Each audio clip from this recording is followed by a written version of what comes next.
एक बार सलैया साहित्य संसार यूट्यूब चैनल में आपका पुनः हार्दिक अभिनंदन और स्वागत है। पांडे बेचन शर्मा उग्र की आत्मकथा अपनी खबर से पंडित भानु प्रताप तिवारी को लेकर उपस्थित हूँ। बचपन में मेरे मोहल्ले में दो हस्तियाँ ऐसी थीं जिनका कमोबेश प्रभाव मुझ पर सारे जीवन रहा। उनमें एक थे भानु प्रताप तिवारी। जब मैं 7 बरस का था वह 60 के रहे होंगे, और दूसरे महादेव मिश्र उर्फ बच्चा महाराज, जो उन दिनों 40 के भीतर की ही उम्र के रहे होंगे। भानु प्रताप तिवारी के अच्छे 2 मकान पर वह स्वयं मुख्य मकान में द्वार देश की संडास के सामने ही अंधेरी सीलन भरी बदबूदार कोठरी में रहा करते थे। पहनते थे गाढ़े के 4 खाने का लंबा रुईदार कोट और पुराने ढंग का पाजामा रुईदार ही। भानु प्रताप तिवारी के ब्रह्मांड या बीच खोपड़ी में कोई ऐसा वर्ण हो गया था जिसके सबब अधेड़ अवस्था में ही वह सहज सामाजिक जीवन के अयोग्य हो गए थे। रोग असाध्य था, कर्म भोग दारुण, फिर भी तिवारी जी सारे जीवन दर्प से डटे हुए मरण से लोहा लेते रहे। कुछ नहीं तो 30-40 बरस उन्होंने उसी बदबूदार अंधेरी कोठरी में काटे। उस घोर दुख को बड़ी ही शान से वह झुठलाते रहे। मस्तिष्क में व्रण होने के बावजूद पंडित भानु प्रताप तिवारी अंधेरी कोठरी में खाट पर रजाई ओढ़े 30-40 बरस तक या तो उत्तम गंभीर ग्रंथों का अध्ययन किया करते थे अथवा किसी सदग्रंथ का अनुवाद, भाष्य या समीक्षा आदि। कहते हैं सिर में घाव पैदा होने के काफ़ी पहले उन्होंने लिखने पढ़ने का शौक था। मिर्जापुरी बोली में उन्होंने तुलसीकृत रामायण की एक टीका भी तभी शुरू की थी। भानु प्रताप तिवारी ने रामायण की अपनी टीका में रघुनंदन राम को तुलसीदास की तरह परम ब्रह्म स्वीकार नहीं किया। दुख या लोअर लाइंस के अंग्रेजों की संगत से मोहल्ले के ब्राह्मणों की दृष्टि में भानु प्रताप जी नास्तिक बन चुके थे। रामायण की उस टीका में अनेक अवसरों पर उन्होंने ऋषि मुनियों की खल्ली भी खूब उड़ाई थी। कहते हैं चुनार में एक बार कोई संत अयोध्यावासी आए और संयोग से भानु प्रताप तिवारी तक उनकी कोई रसोई हो गई। तिवारी जी महात्मा को छेड़छाड़ की अदा में निजकृत तुलसीकृत रामायण की टीका सुनाने लगे।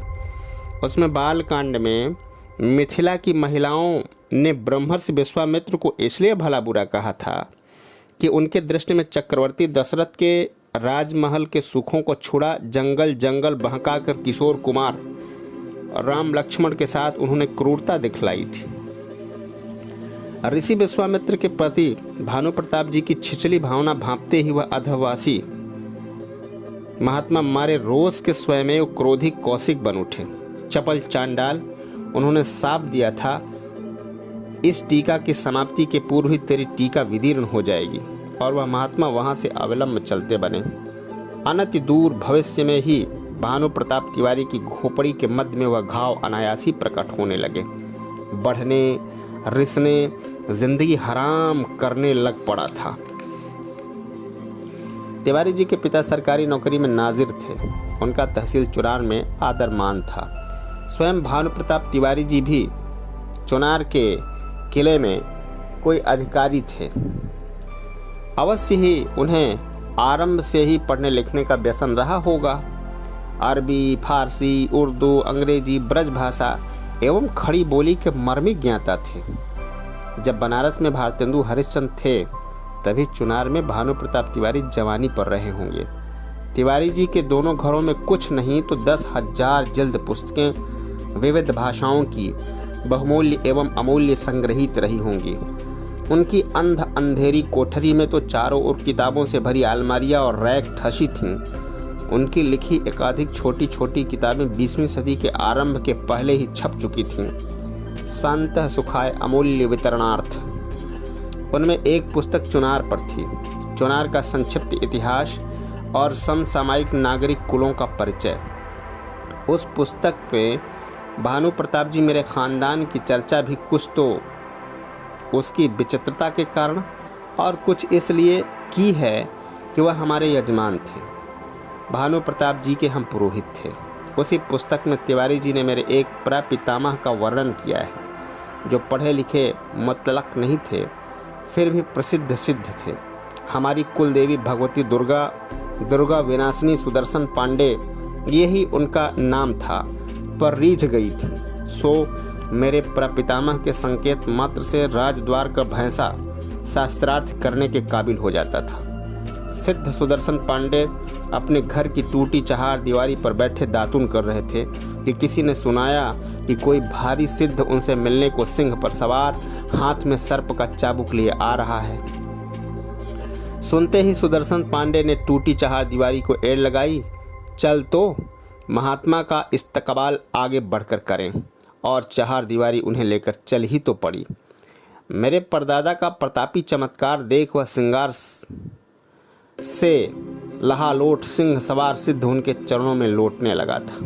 वही अनपढ़ सिद्ध सुदर्शन पांडे एक दिन स्नान संध्या के बाद घुटनों तक गंगा में खड़े सूर्य को अर्घ दे रहे थे कि बीच धारा से तत्कालीन काशीराज का राज बजड़ा गुजरा। अमित तेजस्वी ब्राह्मण पर नजर पड़ते ही राजा ने जलयान चालकों को उधर ही चलने का इशारा किया। राजा के निकट कोई ऐसा भी था जो सिद्ध सुदर्शन पांडे से भली भांति परिचित था। उसने देखते ही काशीराज को बतलाया कि वह तेजस्वी ब्राह्मण है। कौन? दुनिया की नज़रों में महामूर्ख मगर भगवती का भारी साधक सिद्ध सुदर्शन पांडे के निकट जा राजा ने पूछा, महाराज गंगा गर्भ में क्या क्या चीज़ें हो सकती हैं? गंगा गर्भ में? चमत्कारी सुदर्शन ने सुनाया, गंगा गर्भ में खरगोश का बच्चा होता है। और क्या? खरगोश का बच्चा गंगा के अंदर? राजा बनारस को ऐसा लगा गोया ब्राह्मण ने उनका उपहास किया। अनुचित असंभव उत्तर देकर राजा के नथने ईसत फूले, भवें तनी, होंठ असंतुष्ट फड़के। महाजाल डाला जाए और गंगा में और जांचा जाए कि क्या पानी के अंदर खरगोश का बच्चा भी बसता है। एक बार जाल डाला जाए, 2 बार, तीसरी बार भी अगर खरगोश के बच्चे का सुराग न लगे तो राज अपमान के लिए धृष्ट ब्राह्मण का मैं शासन करना चाहूँगा। सो महाजाल डाला जाए, 1 बार, 2 बार, लो तीसरी बार जंगी लाल में फंसा सुंदर खरगोश का बच्चा। राजा ने स्तंभित हो दांतों अंगुली दाबी और सुदर्शन पांडे को 108 बीघे जमीन जिसमें 4 कुएं और 2 आम की बगियां उसी समय दान में दी। इस घटना के बाद सुदर्शन जी जब घर लौट रहे थे तो राह के जंगल में एकाएक किसी ने तेज चाटा उनके गाल पर जड़ा। मूर्ख कहीं के, देख तो मेरी चुंदरी चिंदी चिंदी हो गई। कटीली झाड़ियों में खरगोश का बच्चा ढूंढते ढूंढते चकित सुदर्शन ने देखा सामने चीथी चुंदरी पहने खड़ी कुमारी के रूप में स्वयं जगत जननी वात्सल्यमयी सर्व कल्याणी सर्वमंगला को। यह सच भी है, जिसका इशारा भानु प्रताप जी की पुस्तक में भी है, और कि मेरे खानदान में लोग हर्षु पांडे नामक ब्रह्म के वंश के हैं, जिनका परम प्रसिद्ध स्थान उत्तर प्रदेश बिहार की सीमा पर स्थित चैनपुर में है। इन्हीं हर्षु ब्रह्म को स्वर्गीय परम विद्वान डॉक्टर रामदास गौड़ आदर से मानते थे। इन हर्षु ब्रह्म की तो 16 पेजी जीवनी छपकर भक्त जनता में सहस्र की संख्या में बिकती है। कैसी जीवनी? मेरे विख्यात पितामह हर्षु पांडे जिस राजा के पुरोहित या राजपुरोहित या गुरु थे, एक बार उसने नई कोई शादी की।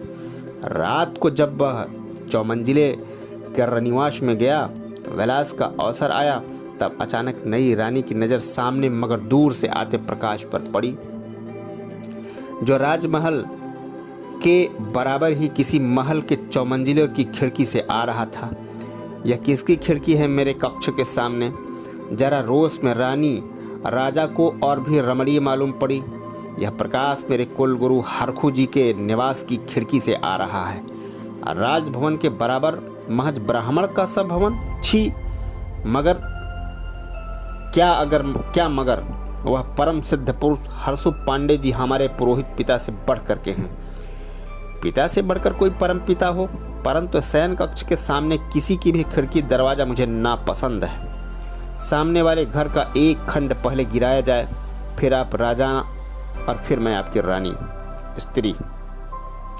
रानी के बिगड़े दिल पर राजा के मुख से स्त्री शब्द हीन भाव से निकले थे सांप सा लौट गया। वह फूल सेज से सरपणी सी सरक कर कक्षा के बाहर जाने लगी।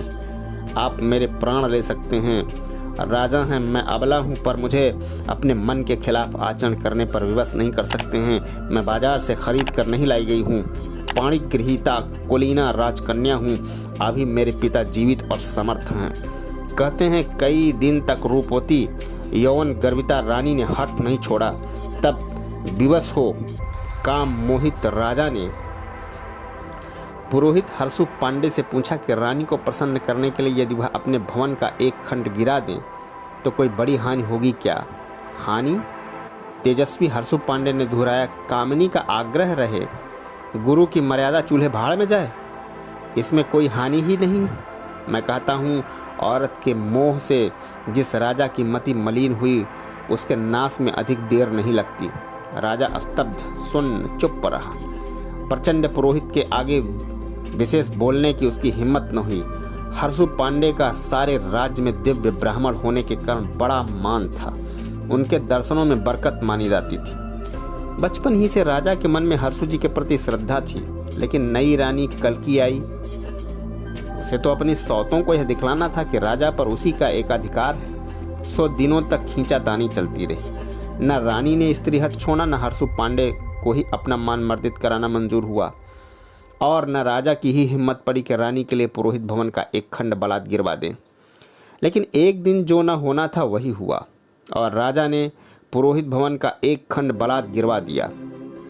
इसको अपमान मान राज पुरोहित हर्षु पांडे ने राजद्वार पर आमरण अनशन ठान दिया था।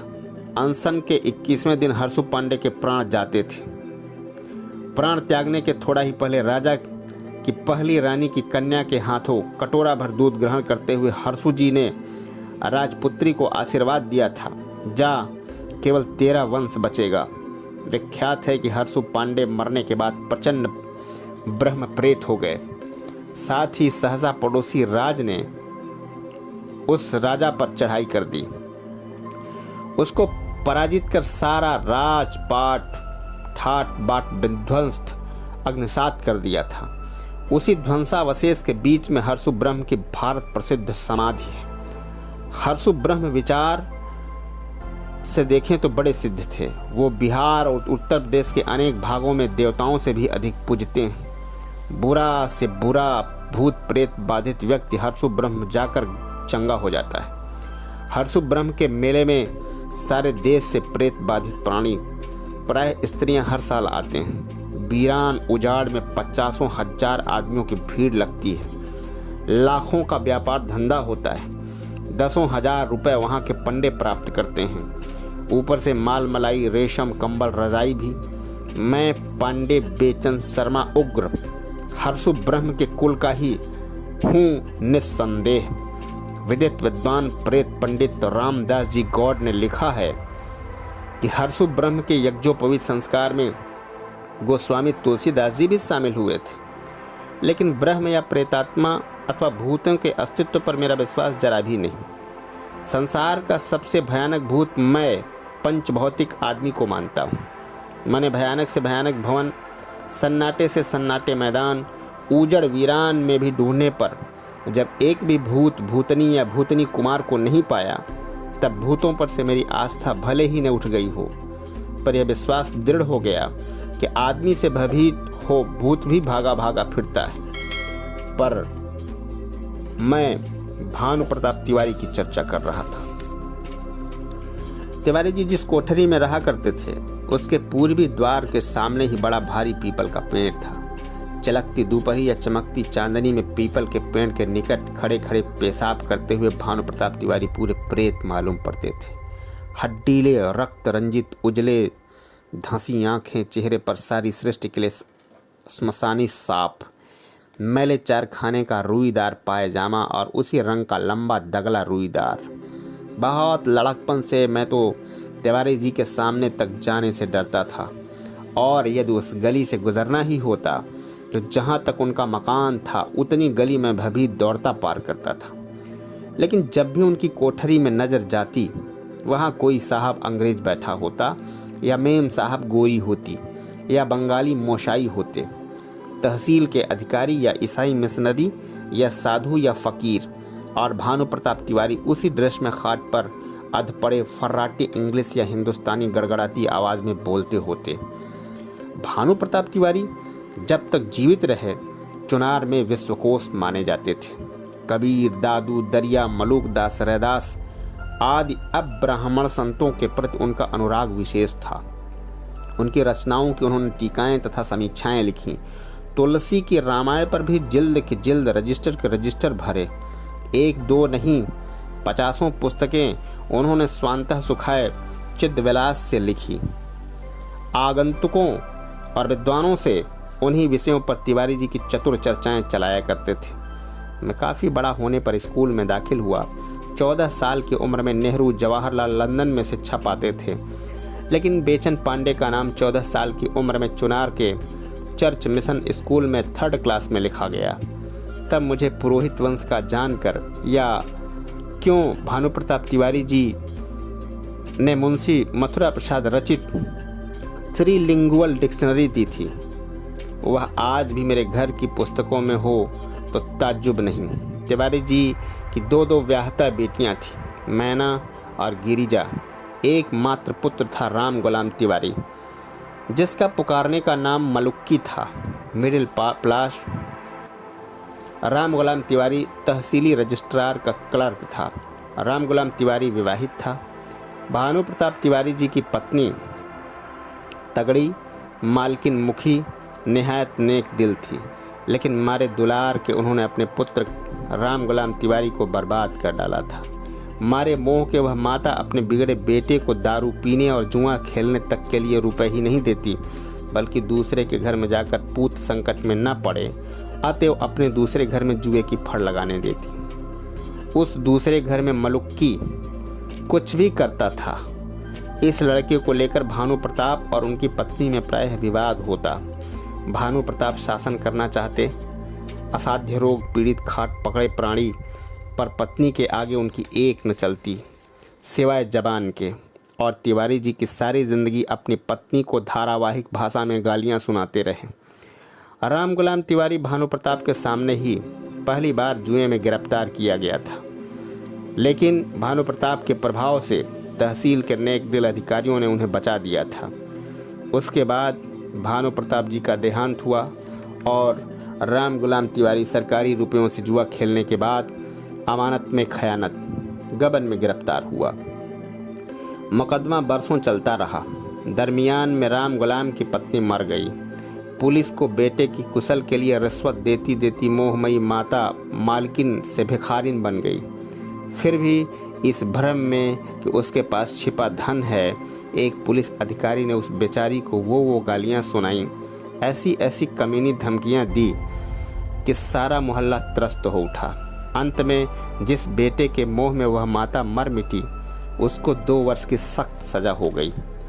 इसी बीच में भानु प्रताप तिवारी का सारा बहुमूल्य पुस्तकालय, उनकी लिखी पांडुलिपियां बेचकर मलुक्की ने जुआ खेल लिया था। उसके जेल जाते ही वह मोहमयी माता मर गई। ऐसा भयानक दुख से विदीर्ण होकर भानु प्रताप का मकान भी भहरा पड़ा, जिसकी एक एक ईंट या ढोंका दुनियादार पड़ोसी चुन ले गए। अंत में जुआड़ी कुलांगार राम गुलाम तिवारी का पुत्र बच रहा था, नंदन 13-14 साल का, जो दिन में सज्जन पड़ोसियों के यहाँ पशुवत परिश्रम करने और रात में दुष्टों के साथ कुकर्म करने पर टुकड़े पाता था। देखते ही देखते भानु प्रताप तिवारी के वंश का ऐसा हाल हुआ कि जिनके महलों में हजारों रंग के फानूस थे, झाड़ उनकी कब्र पर हैं और निशा कुछ भी नहीं। जय हिंद, वंदे मातरम।